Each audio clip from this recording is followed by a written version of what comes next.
Hello everyone, welcome back. Greetings to the newcomers. You're watching HamRadioConcepts and my name is Eric KJ4YZI. And in this video, hopefully I could bring some enlightenment to you on something new that's new to you and new to me, but we can learn it together. And I'll try to attack this video just as efficiently as I can and get right to it. But there's a lot of potential in this device. What I'm going to show you here is something in this box that's very powerful. This is called the Rigexpert AA-30ZERO. This is an antenna analyzer. And you may be asking, what? In that little box? It's actually feels like there's nothing in here. In the past, you may have seen a couple videos I've done on Rigexpert, which are really high quality antenna analyzers.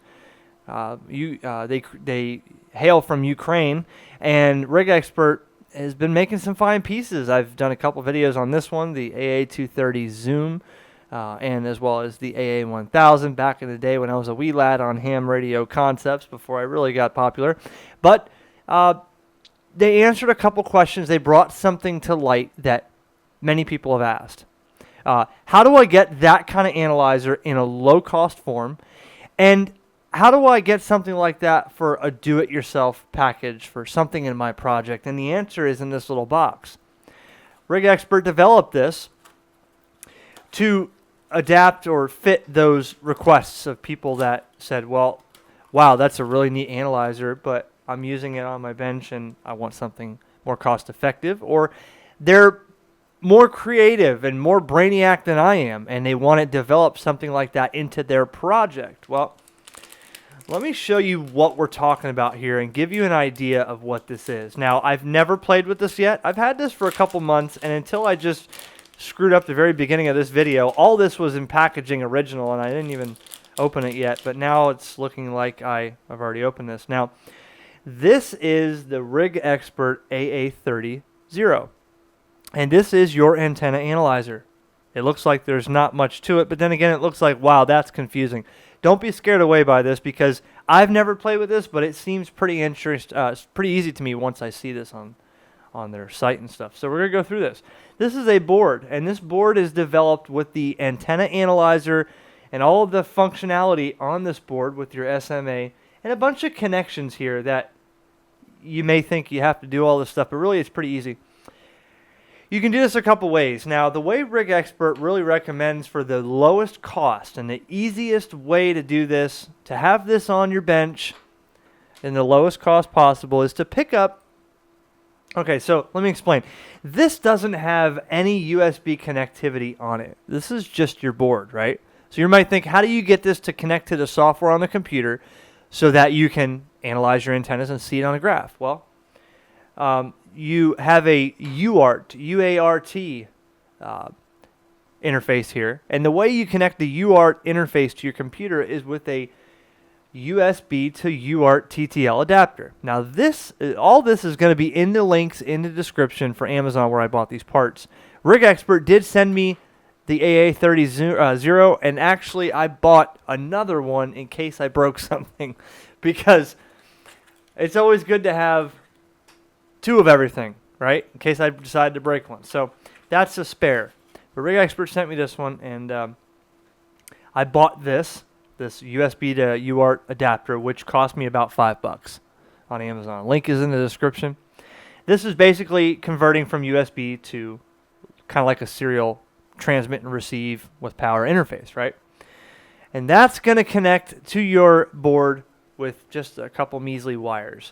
By doing something like that and plugging it in, you would now have access to the software online that you can download free and have measurement for HF from 0.6 or 6 kilohertz to 30 megahertz.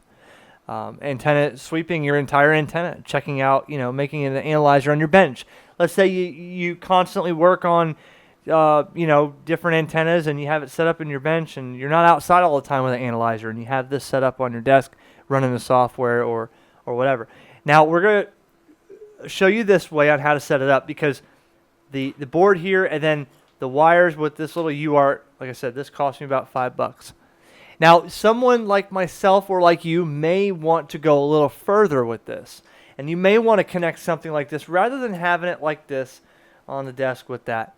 you can interface this with something called Arduino.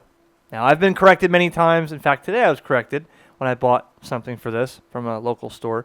Arduino, however you want to call it. If you're not familiar with this, there are a million things you can do with this board. This is not like a Raspberry Pi, but it's basically syntax into this thing with a little bit of code, and you can make this thing turn a coffee pot on 800 or 50,000 miles away. Well, the world's only 24,000 across, so you can turn a coffee pot on 5,000 miles away from your smartphone if you know how to program this.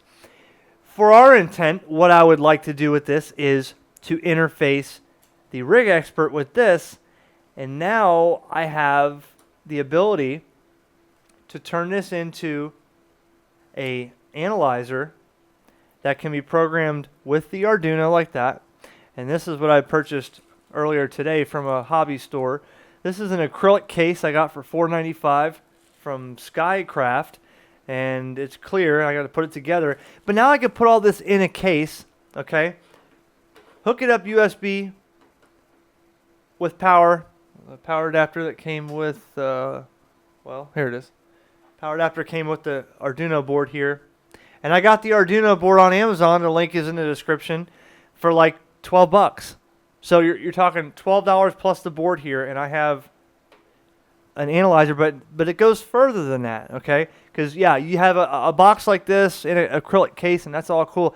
But with the power of something like this, okay, you can use these different pins here and these different interfaces to turn this into a built-in project in maybe your homemade software-defined radio, where it has automatic SWR, graph on the screen on your SDR rig. There's so many possibilities that you can do with this if you're a tinkerer, So there's a lot of myself. I'm not a perfectionist on this. Is in fact the second time I've touched a Arduino board. The first time I touched it was when I opened it out of the package. Then I decided to make the video again. So we're going to go through this and see. Now, another thing that this board comes with, it comes with these little breakout header pins. Let me show you what they look like here. The Rigexpert comes with these little pins here. All right.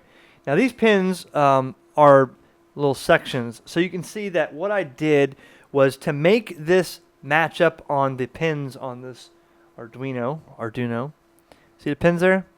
Well, you get them in strips and you break them down into the size that you need to fit in the little holes so that the board mates up. You see, I have other little pieces over here.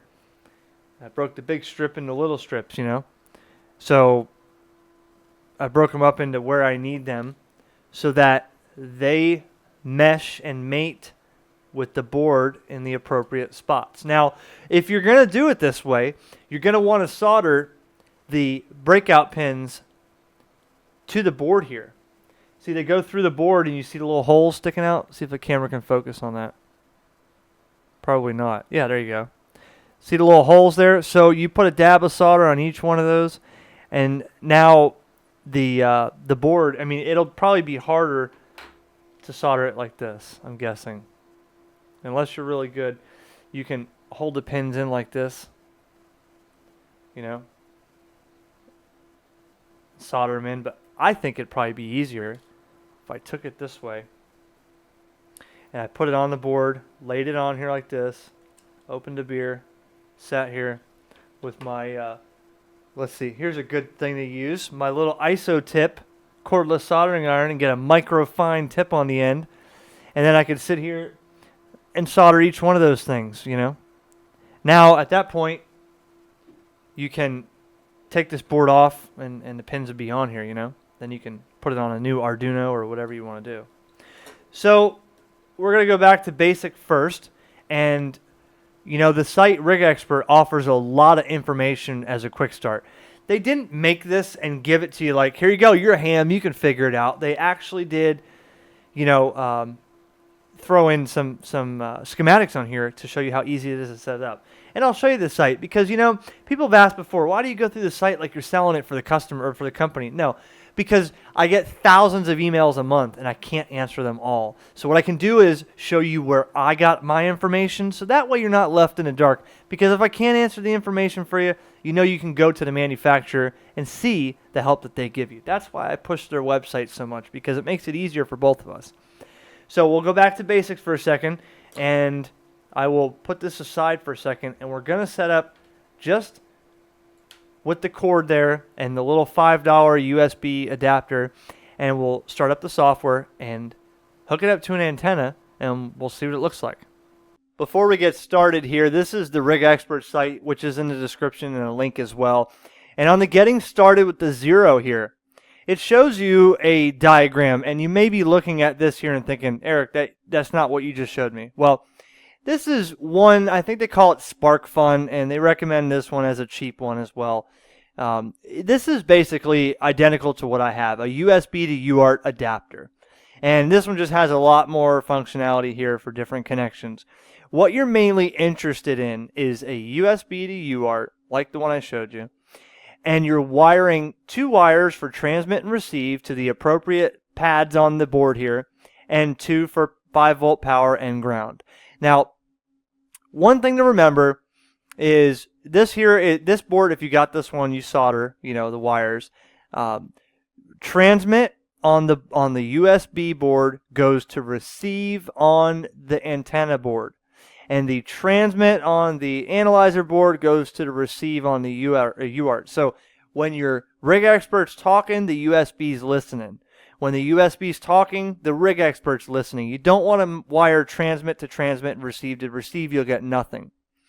At the same time, right here, 5-volt goes to 5-volt, and ground goes to ground. Now, mine's got a 3.3 volt, which is here, which we're not going to use. So basically 4 wires.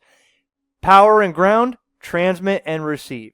Wiring those together and plugging it in, as we're about to do, will show you it's going to automatically install on Windows. And then you're going to want to download right here the AA-30ZERO downloads. You want to get their software supported by them. It's called Antscope for Windows. I don't know if they have a Mac version or a Linux version. For those asking, you can email the Rigexpert and let them know you're interested in Mac or whatever. But this is their software, and this will show you through USB connected to your Rigexpert Zero the graph and other features that you can use this to analyze your antenna. By the way, I have my high gain vertical, my AV680, connected here with a PL250 or SO239 to SMA adapter, which are widely available. Let's see what that looks like, because I'm having antenna problems, and I want to see exactly what bands my problems are on. This is what you want to see here in your device manager. USB to UART bridge may say something different. COM10 is where I want, or where I'm at. So if I open up the Antscope program, yes, I need to update the firmware. So right here, first what you want to do is go up here to configure, make sure you're on AA30. And you want to go down to COM port, make sure you're on the right COM port, or it will not work. Now again, that's where most of my questions get. Eric, I plugged it in, it doesn't work, help. Make sure those are appropriate there. And next, you're going to click on this little blue check little graph here, the scan range, F9. And it's going to give you an option. It might look like this up in center range when you first get it. Go down here to limits. And I'm going to sweep first on 10 meters on my antenna. So I'm going to go 28 megahertz to 29.7. And I'm going to click OK. It's going to start flashing and blinking on the board and on the USB UART adapter. And it's scanning, and it's going to show me 10 meters on my antenna right there.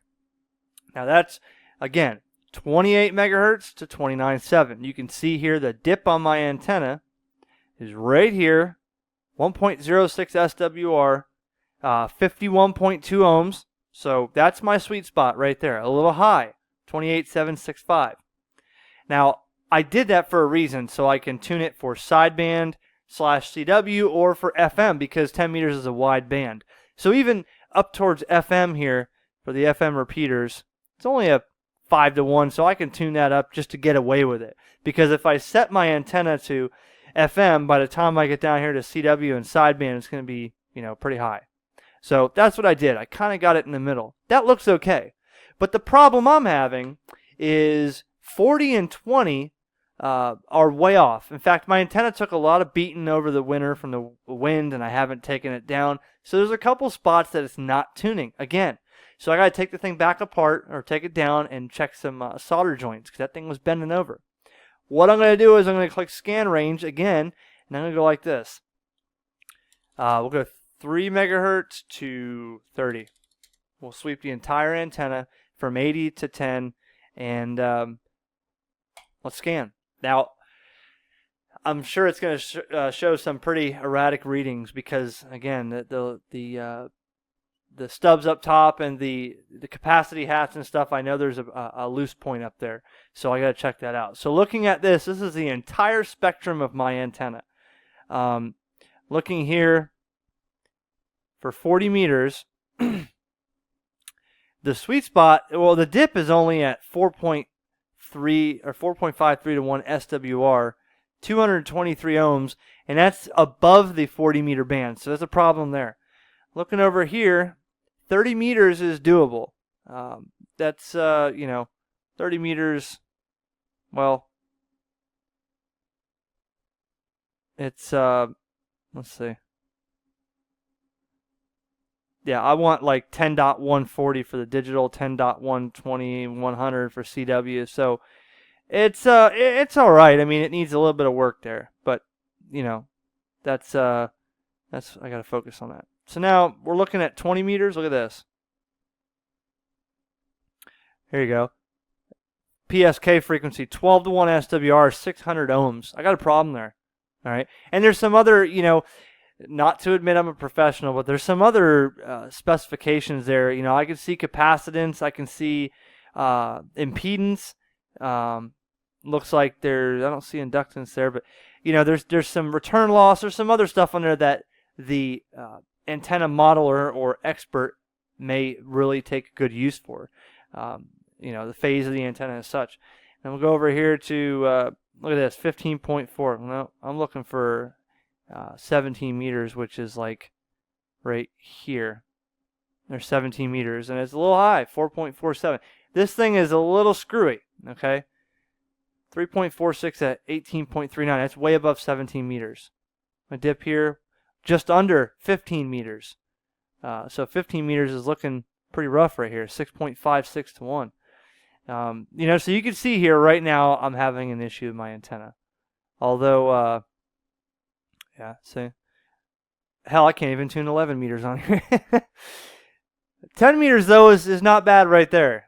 So I could see my entire antenna right here at one shot, or I can sweep an individual band. You could also set a frequency here for checking one single frequency as you're making tuning adjustments or using a tuner or whatever you may be doing. You can see this in real time. So if you go 28.40000, that's 28.4 megahertz, and then I'll click single point, and now it's going to show me the SWR and all the characteristics at that time with a measurement per second.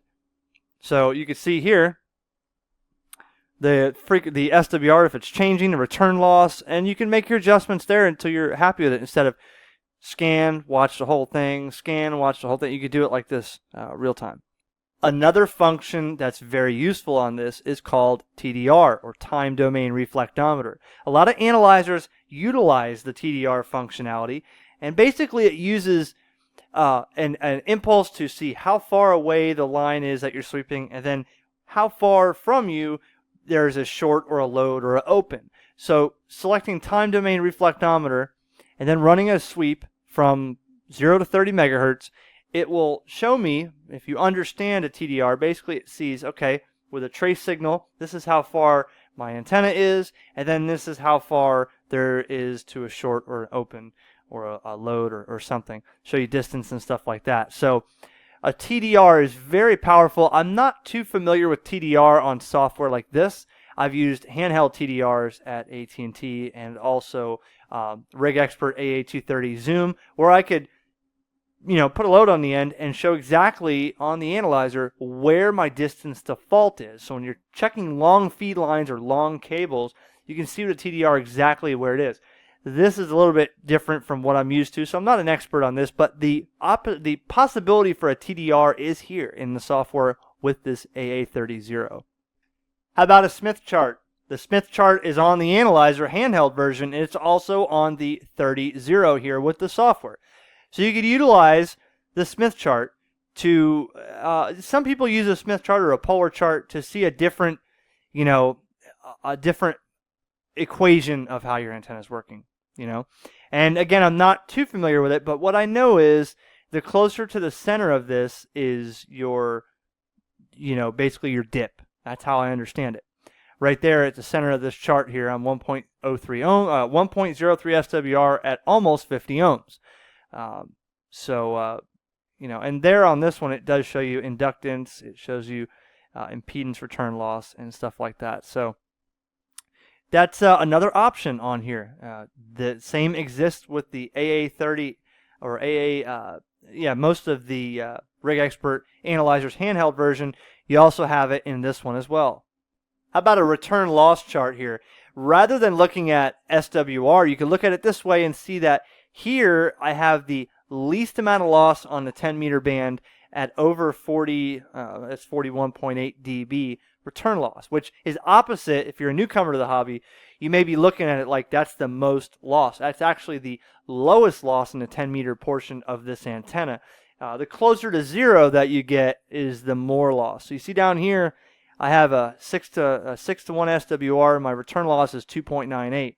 That's not as good as having a return loss of 41.8 dB, but that's a whole separate video on understanding loss in dB and all that. But it can give you an idea. Let's try this. Let's go to range, and we'll check from 15 megahertz to 30 megahertz, and you can see down here it's data transfer. It's collecting the data. It's blinking. And now here is a return loss chart from 15 megahertz to 30. So you can see here the peaks here are the lowest loss, 28, roughly 28.8, 26.1, which is between 12 and 11 meters, which is not good. I mean, that should be different. And then you see down here, I have a lot of loss here at 22.35, which is above 15 meters. So this antenna, I need some help. It's something like this will show me without even going outside. I don't even have to go outside. I don't even have to, you're including the cable loss here as well. But, I could see what my antenna is doing on the bench here. On my computer, I could take snapshots of this. I could save screenshots. I can go like this, save as, and I could save the antenna data here. So when I make a change, I can refer to this and see exactly before and after. Now, if you're wanting to configure it a little more for your situation, like system impedance, different units for US or metric, or if you go down here to cable parameters, you could change the velocity factor and some other, to add or subtract the cable loss or difference in your measurements here. So you can definitely compensate for different types of cable. Let's say you have a cable with a different velocity factor and you want to really narrow down to the most accurate, or you're using some kind of off the beaten path cable like 75 ohm RG6. You can calculate that in here and make sure you're compensating for the feed line that you're using. Okay, so that was fun using the software, right? And that's the first way that you can connect this unit to your computer in the most cost-effective way. All right. Now, the next way we can do this, and this will take a little bit of, learning on my end while we do it, is using the Arduino board with this and soldering. We'll solder all these pins real quick and get this configured with USB. And this Arduino board did come with a little USB here, so that's going to go into the computer. All right, and this way we can put some syntax in it and see what we can do with it. Now, I'm not going to go into the most in-depth video you've seen, but what I'll do is I'll look on, I'll show you a website here on Rigexpert. They do have some syntax for a basic SWR analyzer and instructions on how to put it in there so we can get this thing rolling on the Arduino. Let's check that out. All right, so you've played with it. with the USB UART adapter and you want to go more sophisticated. You're a programmer and you want to make this thing jump over backwards. Okay, so now you can pair it with an Arduino board. And I'm going to show you a picture or a video of mine in the little box here in a second. I got it in a nice case.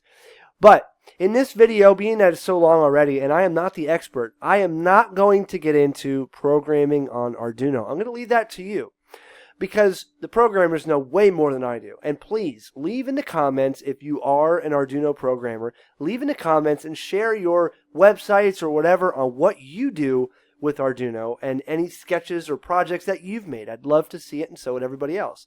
But the difference is you can either use it the way I showed you first in the video, simply with the software and a $5 USB converter. Or you can plug it into an Arduino box and you can run sketches like this and put the sketches on the boards with syntax to make this thing a little more interactive with a little more of a graph, make it look different however you want it. You can change it, on the fly here as an interactive, program here. They have the information here, okay? The GitHub repository. They provided a sketch here. And this sketch has all the lines of syntax ready for you to put on the board as a simple analyzer. Okay, what you would basically do is copy all of this syntax like this. 274 lines. Okay, you would copy this. Now, anybody else who wouldn't copy it would know how to write this off the top of their head. Those guys are geniuses. You'll copy this and you'll run it in a program called processing.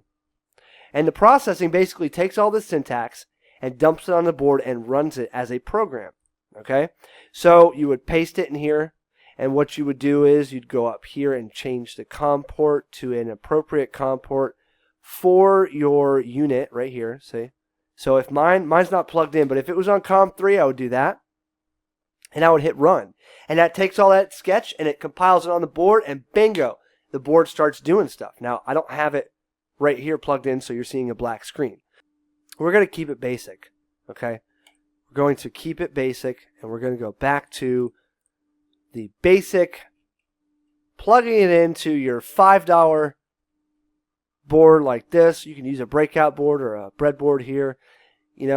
It's really a much more inexpensive way to have an analyzer on your desk rather than buying a $359 unit that takes batteries. Okay, so when I went to the hobby store, this is the clear acrylic case that I bought for the Arduino. I screwed the board in there, screwed the case together, and the board fits right on top. Kind of looks pretty cool. Now, as you've noticed in this video, my voice somehow disappeared toward the end of the video because it's been a little while since I finished this video. Now I lost my throat because I was sick. But it's been a little while, so I forget what I even did with this. Also, the cool thing about this is I could actually take this board like this and leave it on the Arduino and plug it in with USB and use it still with that simple software. Now, basically, that's taking the place of the $5 USB box with a $12 USB platform to put it on, But it's a little bit easier to carry this way instead of me having like this, the board with this and the wires soldered, okay? So if you're crafting, you have a way that you want to mount this in a box or an interface, you can do that. You can get one of these, or get one of these that are not naked. They have, they do make ones, and I can't find mine now. They do make these that have, USB cable over it or case over it, so it looks enclosed like this, and then run it into a special little box that you're making, or do whatever you want. So for now, though, if I don't want to continue playing Arduino or relearn what I did, I could just merely use that Arduino. The board was only $12. Plug the USB cable in and run that Antscope software, and it'll still work like a little pocket-sized analyzer. Take it with you for field day, run it into a laptop, use it that way. Definitely a cool gadget, but I'm more interested to see what the others online on YouTube and stuff have done with this. So check out other videos on their creations and see how they've put this thing to use. That's going to be interesting to me. And then maybe I'll touch on it a while from now and see how I can learn from others on YouTube and put it into my own project. So the Rigexpert, the link is in the description. Check out their site, the actual Rigexpert site in the description, which is a US-based site. They do have web chat on there to help you with all kinds of questions about programming and everything. The guys on there and the gals are really good, and they offer a full line of warranty and support for this. So the links are in the description for the Amazon parts that I bought, as well as this unit here. Thanks for watching. I hope that the video kind of made sense to you, but I'm really wanting to see what you think in the comments. So give me a thumbs up for the effort in bringing this video to you a month after I started, where I can't even talk with a strep throat.